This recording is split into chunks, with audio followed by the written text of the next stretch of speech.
This is a story from the Quran. Death cannot touch us here. Look at these walls. These rocks are eternal. This is a nation that turned their blessings into weapons of arrogance. One God. Leave the gods of our fathers. Salih has lost his mind. He is mad, mad. To them, guidance was an insult. Truth was not something to follow. It was something to laugh at. Listen to him. He speaks as if the skies are about to fall. What a fool. But the skies were not silent. Warnings had already begun to descend, long before they ever realized it. You want us to believe you, Salih? Fine. Make that cold rock give birth. Bring a camel out of solid stone right now. This is a miracle that walked between them, a living sign they themselves demanded. By the gods, look at its eyes. This is not from this world. Enough. If we let him continue, we lose everything. They thought they were ending a problem. In reality, they were starting a countdown. 3 days. 3 days between their laughter and their destruction. 3 days to realize the truth they mocked. This is the story of Thamud.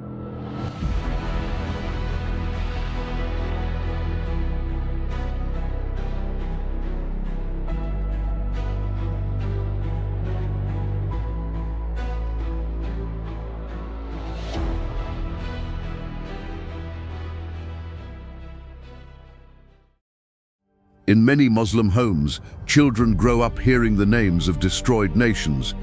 Ad, Samud, Pharaoh. We memorize the verses, but we don't feel the trembling. It becomes a history lesson, not a warning. Today, people travel to see their ruins in Madain Salih. They take pictures, they touch the walls. Wow, look at the detail on this rock. These people were geniuses. It's beautiful. They see beauty. They don't see the grave. They don't realize that the Prophet ﷺ forbade us from entering these places. So, who exactly were the Thamud? Why did Allah choose this specific miracle, a she-camel from a cold rock, instead of fire from the sky? And above all, how does their story prove the truth and the miraculous nature of the Quran, even today? We will find out in this story. The story of Thamud begins at a time when arrogance had reached its peak. They mocked Salih. They mocked his warning, and they mocked the idea of a single God. Salih wants us to abandon our father's gods? I have never heard anything more foolish in my life. But the real beginning was on a morning when the sun rose gently over Al-Hijr. Lights spilled across the valley. Chisels struck stone. Dust floated in the air like golden mist. Some men were sharpening tools, some were washing their faces at the spring, some were stretching awake from their beds. The sun is already up. And you are still snoring? Are you going to sleep all day? Get up! Merchants were arranging dates in baskets. Mothers were sweeping their courtyards. Children were chasing each other between half-carved pillars. Who is that standing up there? Is that Salih? It was a man they admired, a man they trusted, a man they believed would one day lead them. He stood on a high rock, the place where leaders usually made announcements. He took a deep breath, and his voice echoed through the valley. Oh, my people! This wasn't a trader's call, nor a craftsman advertising his work. This was a warning that would split their valley in two. People stopped their work. The chisels stopped moving. They looked up. What is he saying? Why does he sound worried? And then, in front of his entire nation, Salih said, My people, before I speak, answer me this. Have I not grown up among you? Was I not the one you trusted? The one you had high hopes for? Yes, you are Salih. You are the wise one. We thought you would be our leader. Just like the people of Makkah called the Prophet Al-Amin, the people of Thamud saw Salih as their hope. Salih paused. He had their attention. He had their confirmation. And then he dropped the truth. Then I warn you, worship Allah alone, you have no God other than Him. He is the one who shaped you from this earth and settled you in it. The moment those words left his mouth, the air in the valley changed. A screaming silence fell over their faces. They looked at each other in shock. What is he saying? Is he telling us to leave the gods of our fathers? Is he crazy? And then the silence broke, not with belief, but with anger. A leader stood up, his face red with disappointment. Salih, is this why you gather us? To insult our gods? To tear apart our way of life? This was the moment Thamud's fate began to turn. A single morning, a single speech, a single refusal that would echo until the day they were wiped from the earth.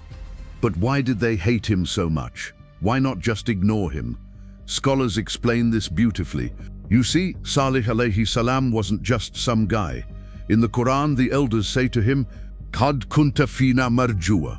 You were our hope before this. This means Salih alayhi salam was the golden boy of the tribe. He was the one they expected to be their next chief. He was the one who was supposed to protect their traditions, their pride, and their idols. Before he ever said a single word about Allah, they already had a name for him in their hearts. Trustworthy, wise, promising, and notice this. Allah did not destroy them the first day they mocked Salih. The sky didn't split open, the earth didn't swallow them immediately. Why? Because guidance is never forced. It is offered again and again, conversations, warnings, private talks, public speeches. So when we hear about their destruction later, we have to remember it did not come out of nowhere. It came after a man they loved, spent years trying to save them. From that morning onward, the respect was gone. Salih alayhi salam would walk to the marketplace to preach, and the insults would hit him before he even opened his mouth. Make way for the messenger! Make way for the man who thinks he is better than our fathers! He would try to speak to a group of poor people to give them hope, but the elite would cut him off. Oh, Salih, you tell us to fear the unseen? Look at my palace, look at my gold. Does it look like your God is angry with me? Everywhere, Salih alayhi salam walked. Voices followed him, some mocking, some laughing, and some afraid to even stand near him. Don't look in his eyes. He is mashoor. He is bewitched. The jinn have taken his mind. The insults turned into stones. The 9 most corrupt men in the city, the gang leaders of Thamud, started a campaign to break him. If you are truthful, bring the punishment. Why wait? Bring it now! Imagine the pain. These were his own people, his own family, his own tribe. People who once celebrated him now treated him like an outcast. O my people, I do not ask you for wealth or power. My reward is only from the Lord of the world. But asking a blind man to see only makes him angry. They didn't want logic, they wanted a show. Do not listen to him. He has abandoned the ways of our forefathers. He wants to humiliate us in front of other tribes. They waited for him on roads, they threw stones near his feet, they ridiculed his prayers, and every day the valley echoed with bitter taunts. Madman, troublemaker, destroyer of tradition. Enough talk, Salih. You want us to believe? Then stop speaking and show us a miracle. Their hearts were hard, their arrogance was rising, and their defiance was reaching its peak. But something darker was coming, something that would change everything. As the days passed, something darker began to spread in the valley. Mockery didn't work, the stones didn't work. So the chiefs played their dirtiest card, isolation. Listen to me. Salih is a disease. If you sit with him, you are infected. If you trade with him, you are infected. Cut him off! It wasn't just about unfriending someone, it was a survival threat. In a tribal society, if you are cut off, you are dead. Do you want to lose your inheritance? If I see you with Salih again, you are not my son. Get out of my sight! The valley was split in two. On one side, the mustakbirun, the arrogant elites, the chiefs, the wealthy. On the other side, the mustadafun, the weak, the poor, the ones who had nothing to lose but their souls. Don't let your sons go near Salih. people are watching. Mothers began pulling their children away. Neighbors lowered their voices when he walked past. Old friends crossed the street to avoid him, not because they hated him, but because they feared being seen with him. Salih, we respected you. We trusted you. But now, you bring nothing but division. Quran tells us, they said, you were our hope before this, but now he was their fear, their discomfort, their challenge. My family threatened to throw me out if I follow you. A silent war began inside homes. Brothers argued, fathers threatened, groups formed in secret, some supporting Salih, most opposing him. The valley that once echoed with chisels and laughter now echoed with something new, suspicion. The chiefs realized they were losing control. They realized that fear wasn't enough. They needed to humiliate Salih once and for all. They needed to give him a challenge he could never ever complete. He says his lord can do anything? Fine. Let's test this lord of his. This is how arrogance grows. When advice fails, when warnings fail, when truth stings the ego, they demand a miracle, not to believe but to challenge. The pressure kept growing. The arguments became louder. The chiefs became bolder. They wanted to end this Salih problem today. And then, one day, they decided to corner him. Salih, you claim your lord sent you. You claim you speak the truth. Fine. Prove it. A crowd gathered around them, workers, traders, elders, children, noisy, curious, mocking. Salih alayhi salam remained calm. Years of insults had not shaken him, but today they were not just mocking him, they were mocking Allah. Bring us what we ask for. If you are truly a messenger, give us a sign from your Lord. What sign do you seek? The crowd murmured, eyes shifted, whispers grew, until finally an elder stepped out, the one known for his arrogance. Do you see that rock? That cold, hard, dead rock? If your lord is real, ask him to bring a she-camel out of that rock. But the elder wasn't done. He wanted to make it impossible. Not just any camel. She must be huge. She must be red. And she must be 10 months pregnant. This was not a request. This was a trap. They chose a miracle that defied everything: nature, logic, reality.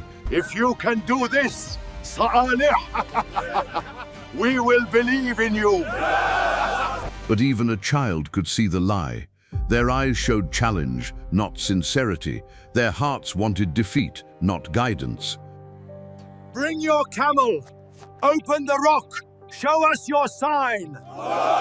Salih alayhi salam looked at the rock, then at his people, and then at the sky. He knew something they didn't. He knew that when Allah responds to arrogance, he responds in a way that leaves no excuses. If Allah gives you the sign you ask for, will you believe? Will you obey? Yes, we will believe. We will follow. They promised with their tongues because they were sure it wouldn't happen. They had no idea that their request would seal their fate. The valley was still, even the wind paused, as if creation itself was waiting. Salih alayhi salam stood before the people. The rock they pointed to, cold, ancient, unmoving, towered behind him. O my people, be truthful now.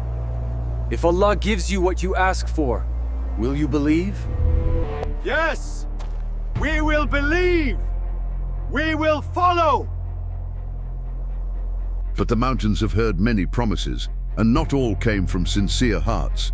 Then Salih alayhi salam turned to the rock. He placed his hand upon it, and he made dua, a dua whispered between a messenger and his Lord.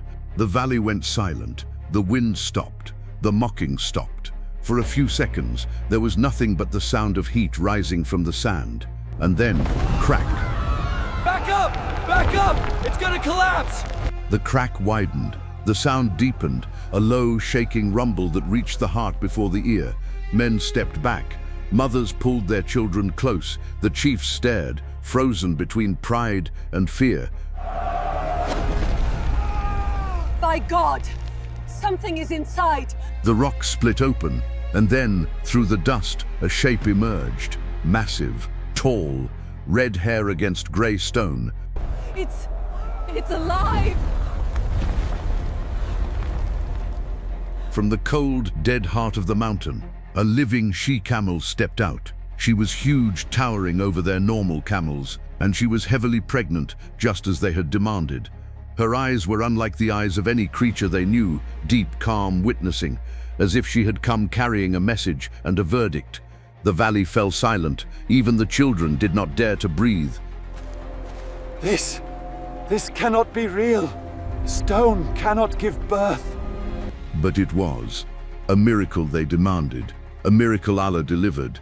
A miracle that walked among them, huge, majestic, untouchable, pregnant, just as they had asked, drinking from their springs, roaming their streets, a sign so clear that even arrogance struggled to deny it. Oh my people! This is the she-camel of Allah.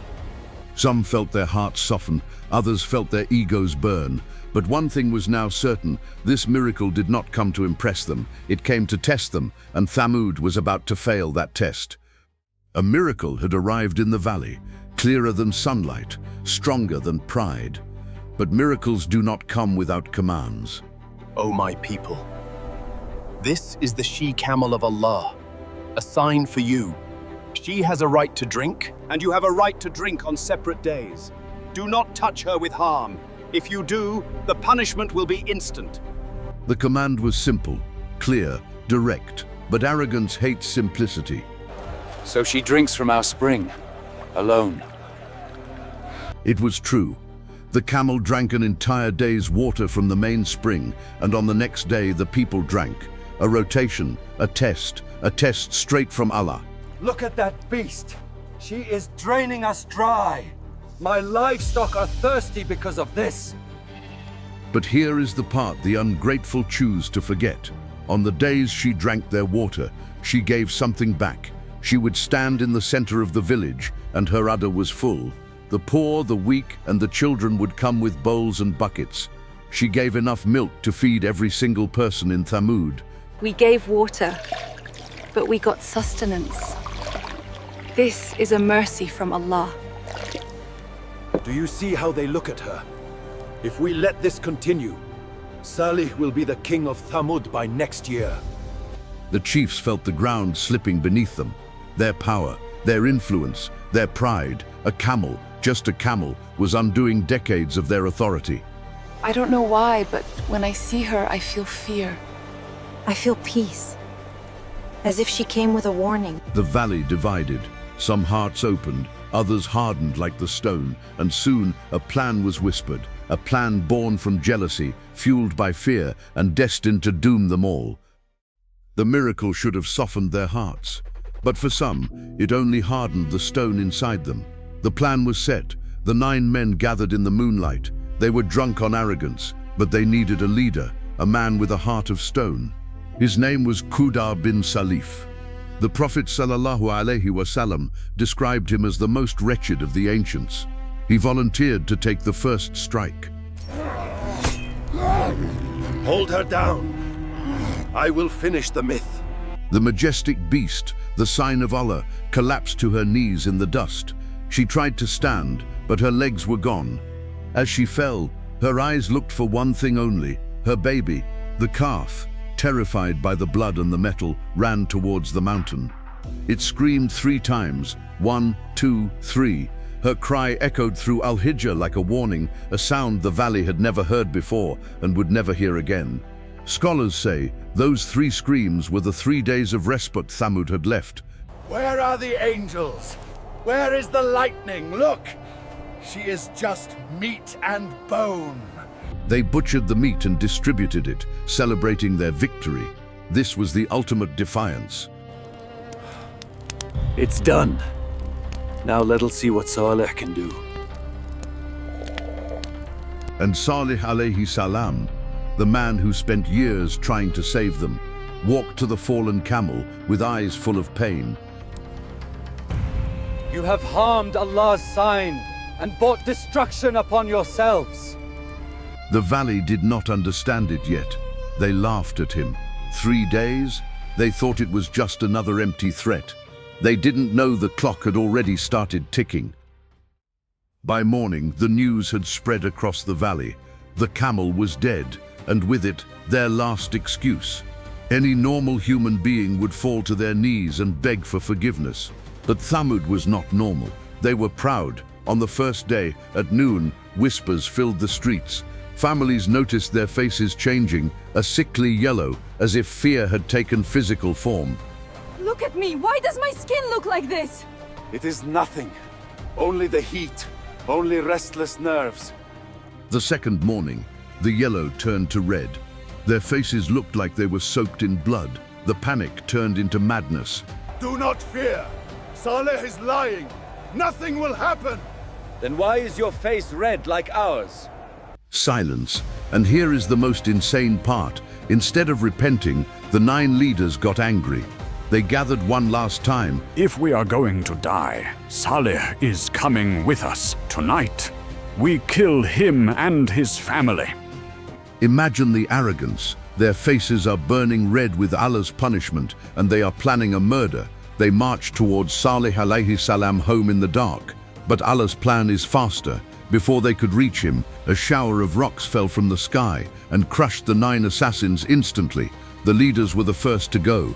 The final morning arrived, and with it the truth. Their faces had turned black like smoke before a fire. Children cried, women wailed, men stood frozen, waiting for something they could not see but could feel. The 3 days are over. The sun is setting. That night, no one slept. The valley was silent, not out of peace, but because every heart knew the next sunrise would be their last. The 3 days were over. The sun began to rise over Al-Hijr, but the valley did not rise with it. A stillness covered everything, as if the air itself refused to move. And then the sky screamed. The Quran calls it as sayha, the blast. It wasn't just a sound, it was a sonic blast. As sayha, it was a shriek from the angel Jibreel that ruptured their hearts instantly. It didn't give them time to run. It didn't give them time to scream back. The Quran says they were found jathimin. They were found lying flat on their faces, knees crushed into the floor. The arrogance was literally flattened. The people who carved mountains were now just dust inside them. Salih alayhi salam and the few believers were saved, walking away from the ruins. But before he left, Salih turned back one last time. O my people, I delivered the message of my Lord to you, and I advised you. But you do not like those who give sincere advice. ولكن لا تحبون الناصحين. In a valley filled with echoes for centuries, that day there was not a single sound. Thamud, a people powerful enough to carve the earth, could not escape a single cry from the one who made it. Thamud was not destroyed because they were stupid. They were geniuses. They were destroyed because they thought they were safe. They thought their money, their stone walls, and their status would protect them from God. Today we don't carve mountains, but we carve other things. We build careers, we build status, we build egos, and just like Thamud, we think I am secure. Nothing can touch me. The scariest part of this story isn't the scream, it's the reaction to advice. When Salih alayhi salam gave them advice, they didn't say you are wrong. They said, who are you to tell us? Ask yourself, when a parent or a friend or a scholar corrects you, what is your first reaction? Is it thank you, or is it who do you think you are? If your heart hates advice, then be careful. That is the seed of Thamud growing inside you. They rejected a camel. We scroll past the reminders sent to us every day. We see the signs, but we don't stop. The test is the same, only the scenery has changed. Don't be a nation that builds strong houses, but has weak hearts. I hope you understood the message, and I hope this story shook your heart as much as it shook mine. Before you go, I have a small request, a genuine appeal. If you want us to complete every story in a way people can truly understand, please consider joining our Patreon community. By supporting the channel, you allow me to hire editors and researchers so we can produce better content faster, or at the very least, just subscribe, just leave a like, just share the story with someone who may need it. And honestly, what you give might be less than a cup of coffee, but the reward, inshallah, it will be heavy on your scale. Keep Deen Story TV team in your prayers. Keep this Ummah in your prayers. And may Allah protect us from arrogance and rebellion, and keep our hearts sincere always. Jazakallahu khairan. Assalamu alaikum wa rahmatullahi wa barakatuh.